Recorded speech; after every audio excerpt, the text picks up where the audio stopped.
Hay protestas en varias partes del país porque los recibos de la luz están llegando hasta un 50% más caros, pero para entender por qué hay que saber un poco de historia. Aunque suene extraño, desde los años 90 los servicios públicos han dejado de ser públicos porque pasaron de ser una obligación que tenía el Estado con los ciudadanos a ser una fuente de ganancia a costa de los ciudadanos para empresas extranjeras como BlackRock de Estados Unidos y Enel de Italia, que son dueños de Emgesa, Brookfield de Canadá, que es dueña de Isagen, y la más polémica, Gas Natural Fenosa de España, que era dueña de Electricaribe. Esa multinacional fue muy juiciosa a la hora de cobrarle hasta el último peso en los recibos a los habitantes de la costa atlántica, pero no se preocupó tanto por cumplir con sus deberes. Su obligación era tomar solo una parte de ese dinero que los costeños le pagaban para invertir 700.000 millones al año destinados a mejorar el servicio, pero solo invirtió en promedio 100.000 millones cada año, que era una séptima parte de lo que le tocaba. Eso hizo que sus usuarios tuvieran que aguantar un promedio de hasta 96 horas sin luz al año, una cifra 3 veces más grande que el promedio de las principales ciudades de América Latina, que era de 25 horas al año. Después de 10 años, el Estado volvió a tomar el control sobre la empresa y los políticos lo mostraron como un gran logro y mucha gente celebró, pero el problema estaba lejos de haberse acabado. El gobierno dividió a la empresa en dos partes para volver a entregarlas y hasta el sol de hoy no sabemos a qué precio se vendió la parte encargada de atender a los departamentos de Bolívar, Córdoba y Sucre, pero sí sabemos que la otra parte se vendió por 285.000 millones a pesar de que valía 2.4 billones, casi 10 veces más. Como si fuera poco, el gobierno se comprometió a reponerles el desajuste que habían dejado los españoles por adelantado a través de los recibos que usted paga. Y si la forma en la que se hacen estas negociaciones le parece oscura, pues la forma en la que se calcula lo que usted tiene que pagar en su recibo es peor. Lógicamente, lo que uno paga depende de lo que uno consuma, o sea, de cuáles aparatos tiene encendidos durante cuánto tiempo, y eso da un número de kilovatios por hora. Pero para saber cuánto toca pagar por kilovatio por hora hay un método complicadísimo que está en un documento de 300 páginas lleno de fórmulas matemáticas y términos técnicos que, en resumen, tiene en cuenta los costos de generación, transmisión, distribución, comercialización, pérdidas y restricciones, pensando en que la empresa pueda tener un porcentaje de ganancia sobre lo que invierte. Ese enredo es difícil de entender hasta para los más expertos, pero lo que sí podemos tratar de buscar es en qué puntos de ese enredo están las partes que hacen que su recibo salga más caro.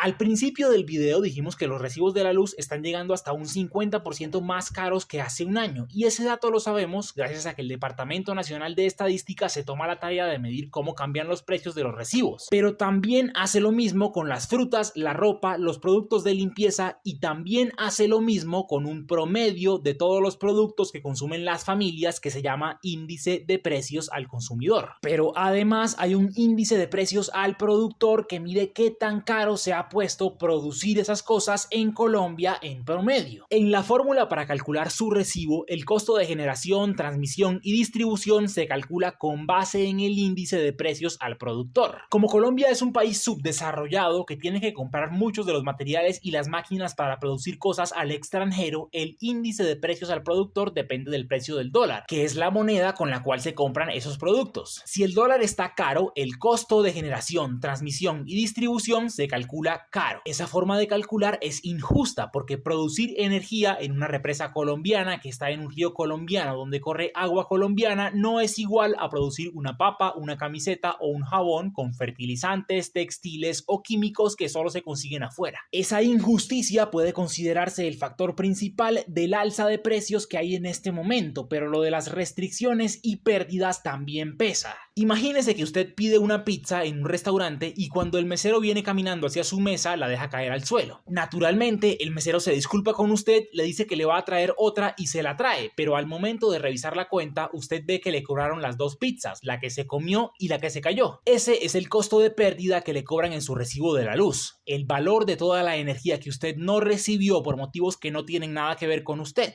Imagínese ahora que usted quiere que le lleven una pizza a su casa y en la línea telefónica del restaurante le dicen que el domicilio va a valer 5.000 pesos. Usted la pide, pero cuando el repartidor llega a cobrarle, le dice que el domicilio vale 10.000 porque tuvo que coger un camino más largo porque en el corto había un trancón. Esa es la restricción que le cobran en su factura de la luz, el sobrecosto de que una fuente más barata no pueda ser despachada. Ambos, además de ser injustos, son fáciles de manipular en beneficio de las empresas. tarifas. Y finalmente, en cuanto al porcentaje de ganancia que tienen que obtener frente a lo que invierten, está todo mal. Primero, el porcentaje que la norma establece es el 11.5%, que es exageradamente alto comparado con el de otros países que pueden tener en promedio un 7%. Segundo, la forma en la que sacan la cuenta sobre las cosas que están invirtiendo también se saca mal. Un estudio mostró que hay sobreprecios de hasta 60% en los activos, lo que querría decir que les pueden reconocer el valor de 160 millones de pesos por unas herramientas que hayan costado 100 millones. Además, a veces el valor de esas cosas se les ha reconocido como valor de reposición a nuevo, o sea, con el valor de cosas usadas como si fueran 0 kilómetros y de modelos antiguos como si fueran actuales. Lo más descarado es que les reconocen el valor del impuesto de renta que ellos pagan y se los reconocen con el porcentaje básico que dice la norma, que es 35%, y no con el que realmente terminan pagando, que es 18%. La pregunta, lógicamente, es ¿qué podemos hacer al respecto? Y la respuesta, como siempre, la tiene la ciudadanía. En muchas ciudades la gente se ha organizado en veedurías, ligas y frentes para estudiar, denunciar y proponer. En Cartagena, el presidente Gustavo Petro recibió una solicitud unificada de usuarios de todo el país que le piden acabar con el régimen diferencial que agrava cada uno de estos puntos para la gente del Caribe, que se ajusten las tasas de ganancia, que se exija un parámetro distinto de calidad y que se destine una parte del presupuesto nacional a evitar que sigan subiendo las tarifas. Atendiendo esas peticiones, Gustavo Petro tendría la oportunidad de resolver un problema que no causó su gobierno y demostrar que de verdad vino a hacer el cambio. Hoy, lo que pase con el bolsillo de millones de colombianos está solamente en sus manos.